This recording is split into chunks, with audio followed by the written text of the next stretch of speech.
10th class का exercise 5.1 का ये पार्ट 8 है। यह एक्सरसाइज का लास्ट वीडियो है। इसमें दिया गया है 7 नंबर प्रश्न में कि निम्नलिखित परिस्थितियों में संबद्ध संख्याओं की सूची में कौन एपी में है और क्यों। मतलब जो भी दिया गया प्रश्न 7 का उसको चेक करना है कि यह एपी में है कि नहीं, और है तो क्यों एपी में है। तो आइए हम लोग पहला प्रश्न देखते हैं। तो पहला प्रश्न में दिया है कि क्रमागत वर्षों में एक शिक्षक का वेतन जब आरंभिक वेतन 8,000 रुपया था, वार्षिक वेतन वृद्धि 500 रुपया है। मतलब क्रमागत वर्षों में, मतलब लगातार वर्षों में बताया जा रहा है। क्रमागत मतलब होता है लगातार वर्षों में एक शिक्षक का जो वेतन है आरंभिक, मतलब जब वह काम करना शुरू करता है तो उसका जो वेतन है 8,000 रुपया है। तो देखिए शुरू में यह व्यक्ति जो काम करना शुरू किया तो 8,000 रुपया मिला। अब जो है इसको वार्षिक वेतन वृद्धि हो रहा है, मतलब एक साल 8,000 रुपया मिला तो अगले साल जो मिल रहा है उसको 500 रुपया बढ़ाकर मिल रहा है, तो 8,500 हो जाएगा अगली बार। इस प्रकार से अब अगले बार मिलेगा तो 8500 मिल रहा था, अगले बार फिर 500 बेसी मिलेगा तो 9,000 रुपया मिलेगा।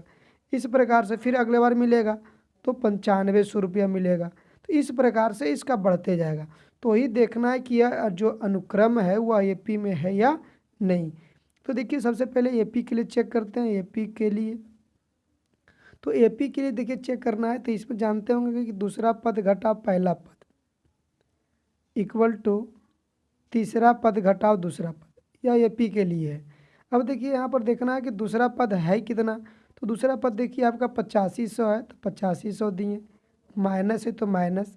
T1 कितना है 8,000 है तो 8,000 दे दिए। अब देखिए बराबर है, बराबर दिए। T3 आपका कितना है 9,000 है तो 9,000 देंगे। उसके बाद T2 कितना है 8500 तो 8500 दे दिए। अब देखिए क्या करना है कि 8500 में 8,000 गया तो यहाँ भी 500 बचा, और यहाँ भी देखिए 9,000 में 8500 गया तो यहाँ भी 500 बचा। तो इस प्रकार से यह पता चलता है कि यह जो अनुक्रम है एपी में है। यह एपी में क्या है, क्योंकि कारण भी पूछ रहा है, बताना है। क्योंकि लगातार दो पदों का अंतर समान है। क्या है, समान। क्योंकि लगातार जब दो पदों का अंतर समान होता है तो वह अनुक्रम क्या कहलाता है, एपी में कहलाता है। तो देखिए आपका यह 7 का पहला प्रश्न था। आइए 7 का दूसरा प्रश्न देखते हैं। यह क्या कह रहा है। तो इसमें देखिए दे रखा है कि प्रत्येक किलोमीटर का टैक्सी भाड़ा जब प्रथम किलोमीटर, मतलब किमी मतलब किलोमीटर होता है, तो प्रत्येक किमी का टैक्सी भाड़ा जब प्रथम किमी का भाड़ा 15 रुपया और अतिरिक्त प्रत्येक किमी का भाड़ा 8 रुपया। मतलब कहने का इसमें है कि जब कोई व्यक्ति किसी टैक्सी पर बैठता है तो वह टैक्सी का नियत जो भाड़ा है फिक्स वो 15 रुपया है, लेकिन जैसी वह 1 किलोमीटर जाता है तो उसका अलग से 8 रुपया लगता है। इस प्रकार से तो यहाँ पर देखना है कि सबसे पहले वह व्यक्ति जो बैठा टैक्सी पर तो कितना रुपया दिया, 15 रुपया।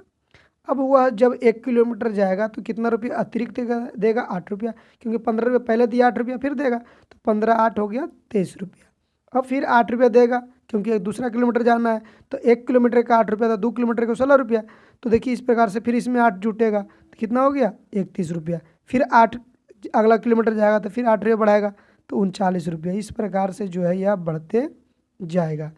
फिर से देखिए ध्यान से, कह रहा है कि एक व्यक्ति टैक्सी पर जब बैठता है तो उसका नियत भाड़ा फिक्स जो है 15 रुपया है, लेकिन जैसे वह 1 किलोमीटर आगे बढ़ता है तो उसका जो भाड़ा है 8 रुपया फिर बढ़ जाता है। तो 15 रुपया उसने बैठा तो दिया, उसके बाद जैसे ही 1 किलोमीटर आगे गया तो 8 रुपया बढ़ा कर देगा, तो 15 8 हो गया 23।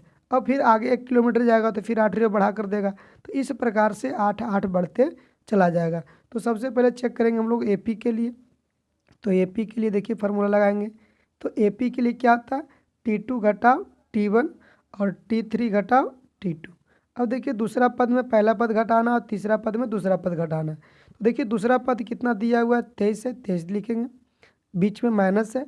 और पहला पद कितना दे रखा है 15। अब देखिए T3 कितना है 31 है और माइनस T2 कितना है 23 है। अब देखिए 23 में से 15 गया कितना आ गया 8 और 31 में से 23 गया ये भी 8 आ गया। तो यह भी क्या है, यह भी AP में है, यह भी AP में है। क्योंकि लिखना है यहाँ पर कारण, क्योंकि दो लगातार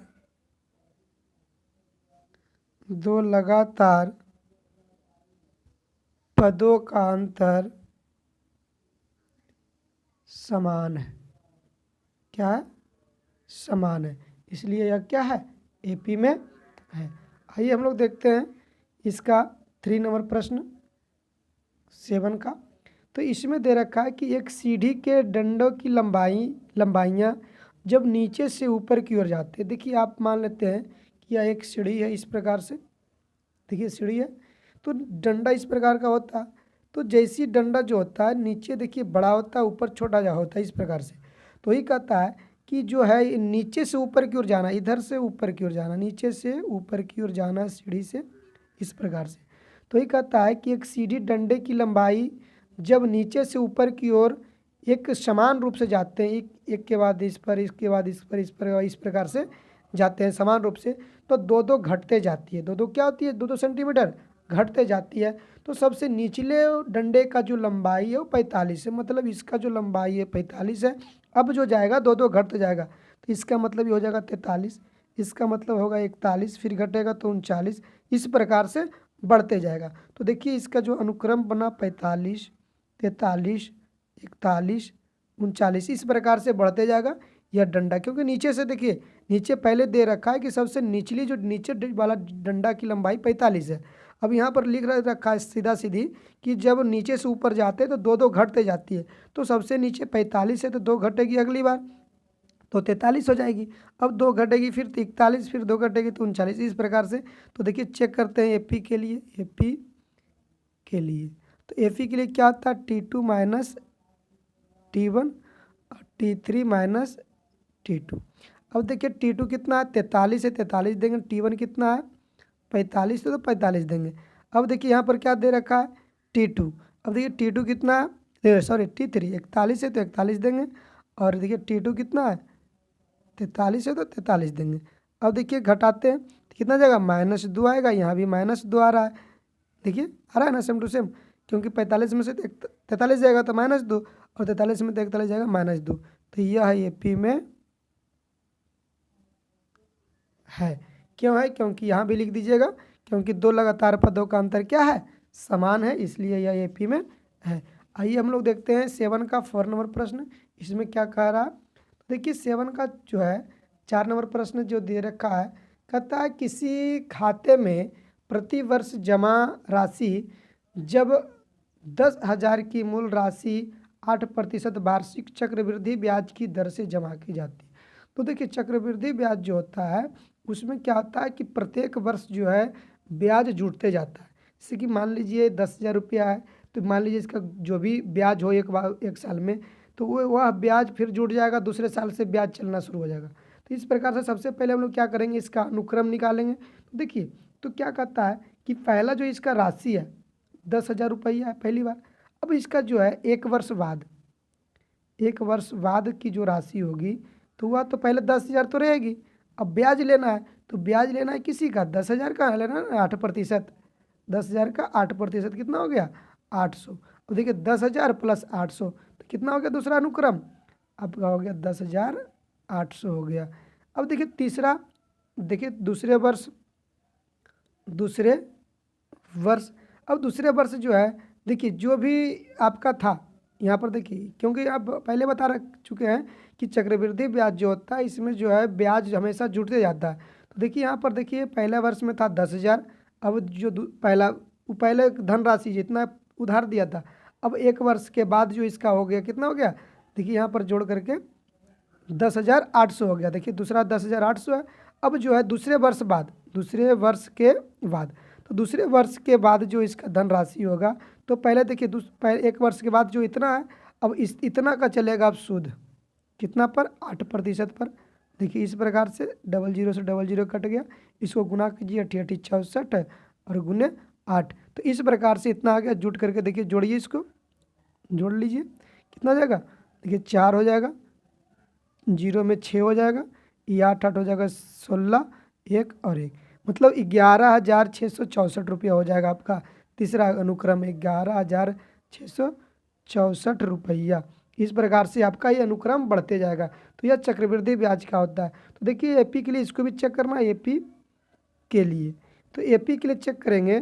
देखिए क्या करना है, T2 घटाओ T1 इक्वल टू T3 घटाओ T2। देखिए फार्मूला लिख दिए।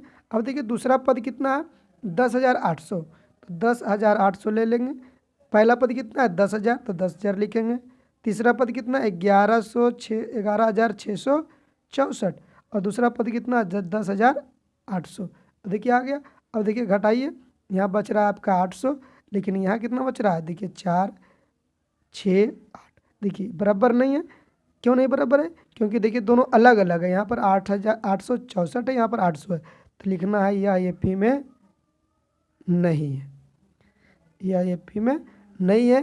क्यों नहीं है, क्योंकि लगातार दो पदों का अंतर जो है समान नहीं है। आगे आगे देखिए हम लोग 7 का 5 नंबर प्रश्न देखते हैं। इसमें क्या दे रखा है कि देखिए रिया द्वारा क्रमागत वर्षों में, रीवा लिखा हुआ नाम, देखिए नाम कोई भी हो देख लीजिएगा, रिया होगा या रीवा होगा। तो रीवा द्वारा क्रमागत वर्षों में बचत की गई राशि जब वह प्रथम वर्ष में 100 रुपया और प्रत्येक वर्ष 50 रुपया राशि बढ़ाकर बचत करती है। मतलब एक व्यक्ति है जो क्या करते हैं, बचत करता है, तो पहला बोलता है कि वह 100 रुपया बचाता है, पहली बार में वह 100 रुपया बचाता है, फिर कहता है प्रत्येक वर्ष 50 रुपया बढ़ाकर बचत करता है। तो अगली बार जब बढ़ाएगा तो वह 50 रुपया बढ़ाकर जमा करेगा। देखिए 100 तो है पहले, फिर 50 रुपया बढ़ाएगा। अब देखिए फिर इसमें भी इतना पहले से है और इसमें फिर 50 रुपया बढ़ाएगा। तो इस प्रकार से अनुक्रम चलते रहेगा। तो मतलब ये हो जाएगा आपका 100, ये हो जाएगा 150, ये हो जाएगा 200, अब ये हो जाएगा 250। इस प्रकार से जो है अनुक्रम चलते रहे, क्योंकि पहला वर्ष जो है 100 रुपया देता है, उसके बाद प्रत्येक वर्ष 50 पैसे बढ़ाता है। तो पहला 100 दिया, दूसरा में 150 देगा, 200 देगा, 250 देगा, 300 देगा, 350 देगा, इस प्रकार से बढ़ते जाएगा। तो चेक करना है एपी के लिए, तो एपी के लिए चेक करते हैं। एपी के लिए, तो एपी के लिए जानते हैं आप लोग फार्मूला, T2 घटाव T1 और T3 घटाव T2। अब देखिए यहाँ पर दूसरा पद कितना है, दूसरा पद 150 है, तो 150 देंगे घटाव। पहला पद कितना है 100 है, देखिए तो 100 दे दिए। तीसरा पद कितना है 200 है, तो 200 देंगे। दूसरा पद कितना है 150, तो 150 देंगे। अब देखिए यहाँ पर 150 में 100 गया 50, और 200 में 150 गया 50, यहाँ भी आ गया आपका 50। अब देखिए दोनों तरफ जो है क्या है, बराबर है, तो यह एपी में है, यह एपी में है, दे दिया। क्यों एपी में, क्योंकि जानते होंगे आप लिखे हैं, क्योंकि दो लगातार पदों का अंतर समान है। जब दो लगातार पदों का अंतर समान होता है तो दिया गया अनुक्रम क्या कहलाता है, एपी में कहलाता है। तो इस प्रकार से आपका जो है 7 का ही जो था आपका 5 नंबर प्रश्न था। आइए हम लोग चलते हैं 7 का 6 नंबर प्रश्न। अब देखते हैं 7 का 6 नंबर प्रश्न में क्या कह रहा है कि एक खरगोश युग्म, युग्म मतलब होता है जोड़ा, युग्म मतलब होता है जोड़ा, यहाँ पर लिख देते हैं जोड़ा। जोड़ा मतलब जानते होंगे दो होता है।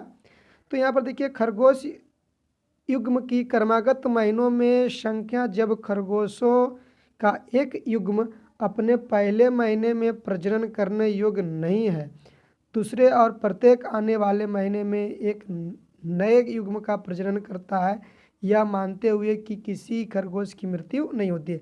मतलब जब प्रजनन कर रहा है तो उसमें किसी भी खरगोश की मृत्यु नहीं होती है। और यहाँ पर देखिए साफ साफ कह रखा है कि जो भी खरगोश है वो पहले महीने प्रजनन नहीं करता। इसका मतलब है कि मान लीजिए कि एक खरगोश है, एक युग्म नर और मादा, एक युग्म खरगोश है। अब इसने पहला महीना जो है प्रजनन नहीं किया, तो एक था एक युग्म, तो एक युग्म रहेगा। अब देखिए कहता है कि जब दूसरा महीना होगा तो यह क्या करेगा, एक जोड़ा प्रजनन करेगा। तो एक ये है, एक अलग युग्म बनाएगा, क्योंकि देखिए यहाँ पर लिख दे रखा है कि यह जो प्रजनन करता है एक युग्म प्रजनन करता है। तो एक युग्म था, एक युग्म प्रजनन किया था, कितना युग्म हो गया, 2 युग्म हुआ। अब जो प्रजनन किया है वह इस महीने नहीं करेगा, अब अगले महीने करेगा। तो लेकिन देखिए यहाँ पर इसको हम इस प्रकार से कर सकते हैं, यह एक युग्म खरगोश का हो गया, इसने पहला में प्रजनन नहीं किया लेकिन दूसरे में इसने प्रजनन किया एक, तो इसमें देखिए पहला हो गया एक, दूसरा भी एक हो गया, लेकिन तीसरा जो होगा 2 होगा, क्यों, क्योंकि एक ही एक प्रजनन किया था, 2 हो गया। लेकिन अब जो प्रजनन करेगा अगली बार में, तो ये नया वाला नहीं करेगा, क्योंकि यह पहले दे रखा है बुक में कि देखिए यहाँ पर दे रखा कि जब खरगोशों का एक युग्म अपने पहले महीने में प्रजनन नहीं करता, तो यहाँ पर देखिए इस खरगोश का पहला महीना है, क्योंकि अभी जन्म लिया है, तो यह प्रजनन इस वर्ष इस महीना नहीं करेगा, अगले महीने करेगा। लेकिन ये तो करेगा, ये तो पहले वाला खरगोश है, तो यह एक युग्म फिर बनाएगा, और एक युग्म तो पुराना नया वाला था, ये अभी बना है, तो 1 2 कितना हो गया, 3 हो गया।